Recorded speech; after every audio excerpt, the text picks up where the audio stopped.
നൽകുന്ന ധനസഹായത്തിന്റെ ആദ്യ ഘടുവാണോ കൈമാറിയത്? ഇപ്പം ഇന്ന് ഞങ്ങൾ ചെയ്തത് അവരുടെ ശവസംസ്കാര ചടങ്ങിന് ആവശ്യമായ സാമ്പത്തിക സഹായം അടിയന്തരമായി കൊടുക്കേണ്ടതാണ്. അത് മെഡിക്കൽ കോളേജിൻ്റെ HDS ഫണ്ടിൽ നിന്ന് 500,000 രൂപ ഇന്നലെ വൈകിട്ട് തന്നെ തീരുമാനിച്ചു. അപ്പോൾ ഇന്ന് വൈകുന്നേരം ഇവിടെ എത്തിച്ചാൽ മതി എന്ന് പറഞ്ഞു. അത് അടിയന്തരമായി കൊടുത്തതാണ് ഇപ്പം ചെയ്തത്. ഇനി ക്യാബിനറ്റ് ചേർന്ന് അടുത്ത ക്യാബിനറ്റ്, സാധാരണഗതിയിൽ വലിയ തുകകൾ എപ്പോഴും തീരുമാനിക്കുന്ന ക്യാബിനറ്റാണ്. അത് കൃത്യമായി കളക്ടർ റിപ്പോർട്ട് അദ്ദേഹം കൂടെയുണ്ട്. അദ്ദേഹം നാളെ തന്നെ ഇന്ന് തന്നെ റിപ്പോർട്ട് എഴുതി അയക്കും. അതിൻ്റെ അടിസ്ഥാനത്തിൽ അടുത്ത ക്യാബിനറ്റിൽ കുടുംബത്തിന് കൊടുക്കുന്ന ധനസഹായം പ്രഖ്യാപിക്കും. അത് ബഹുമാനപ്പെട്ട മുഖ്യമന്ത്രി ഇന്നലെ തന്നെ മെഡിക്കൽ കോളേജിലെത്തിയപ്പോൾ ഈ കാര്യം ഇങ്ങോട്ട് തന്നെ അന്വേഷിച്ചു, കുടുംബത്തിൻ്റെ സ്ഥിതി എന്താണ്.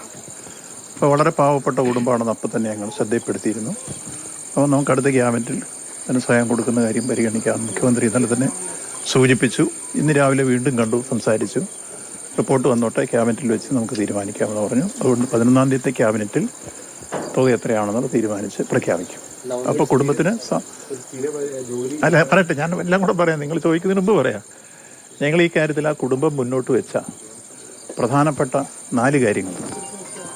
അതിലേറ്റവും പ്രധാനപ്പെട്ട ഒരു മുന്നോട്ട് വെച്ച ആവശ്യം ആ കുട്ടിയുടെ ചികിത്സയാണ്. വീണയുടെ ആ കുട്ടി അപ്പോളോ ഹോസ്പിറ്റലിലെ 4-ാം വർഷ BSc നഴ്സിംഗ് വിദ്യാർത്ഥിനിയാണ്. അവിടെ വെച്ചുണ്ടായ ഒരു അസുഖത്തെ തുടർന്ന് ഇവിടെ വന്ന് മെഡിക്കൽ കോളേജിൽ അഡ്മിറ്റ് ചെയ്തതാണ്.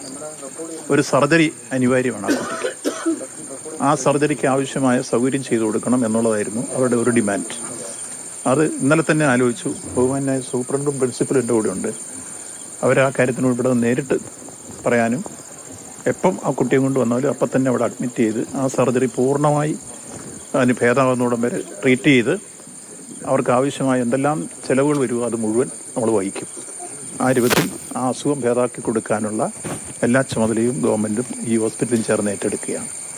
അതായിരുന്നു അവരുടെ ആദ്യത്തെ ഡിമാൻഡ്. രണ്ടാമത് നമ്മളിപ്പോൾ ഫ്യൂണറലായിട്ടുള്ള അടിയന്തര സഹായം കൊടുത്തു. 3-ാമത്തെ കാര്യം, മകനെ സംബന്ധിച്ചോളം ഒരു താൽക്കാലിക ജോലിയെങ്കിലും അടിയന്തരമായി വേണം. മെഡിക്കൽ കോളേജിൻ്റെ HDSൽ ഇപ്പോൾ താൽക്കാലികമായ അത്തരം ചില കാര്യങ്ങൾ ചെയ്യാൻ കളക്ടർ ചെയർമാനായി സൂപ്രണ്ട് സെക്രട്ടറിയായി ഞങ്ങളൊക്കെ മെമ്പർമാരായിട്ടുള്ള കമ്മിറ്റിയുണ്ട്. അതാലോചിച്ച് ആ കാര്യം പരിഗണിക്കാമെന്ന് പറഞ്ഞു. പിന്നീട് സ്ഥിരമായിട്ടുള്ള കാര്യത്തെക്കുറിച്ചും ആലോചിക്കും. മറ്റൊരു കാര്യം ധനസഹായമാണ്. അത് ക്യാബിനറ്റ് ചേർന്ന് കൃത്യമായി പ്രഖ്യാപിക്കും. ഇങ്ങനെ അവർ മുന്നോട്ട് ആവശ്യപ്പെട്ട 4 കാര്യവും നടപ്പാക്കി ആ കുടുംബത്തോടൊപ്പം ഗവൺമെൻറ്റുണ്ട്. സർക്കാർ കൃത്യമായി ആ ഗവൺമെൻറ് ഈ കുടുംബത്തിന് എന്തൊക്കെ ചെയ്തു കൊടുക്കണോ ആ കാര്യങ്ങൾ ചെയ്ത് അവരെ സംരക്ഷിക്കും. അതാണ് നമ്മളിപ്പോൾ ആലോചിച്ചിട്ടുള്ളത്. ഈ തരത്തിലായിരിക്കും കാര്യങ്ങൾ മുന്നോട്ട് പോകുന്നത്. അല്ല, ഇപ്പം താൽക്കാലികം നമുക്ക് അടിയന്തരമായി ചെയ്യാൻ പറ്റൂ. മറ്റേ ഗവൺമെൻറ്റിൻ്റെ ചെയ്യുന്നതിന് ക്യാബിനറ്റ് ഡിസിഷൻ വേണം, മറ്റു പല കാര്യങ്ങൾ വേണം. അതിന് മുമ്പ് തന്നെ മെഡിക്കൽ കോളേജ് HDSൽ താൽക്കാലിക ജോലിക്ക് എടുക്കാൻ നിലവിലുള്ള പ്രൊവിഷനുണ്ട്. അത് വേക്കൻസി നോക്കിയിട്ട് കളക്ടറാണ് അതിൻ്റെ ചെയർമാൻ, സെക്രട്ടറി സൂപ്രണ്ടുമാണ്.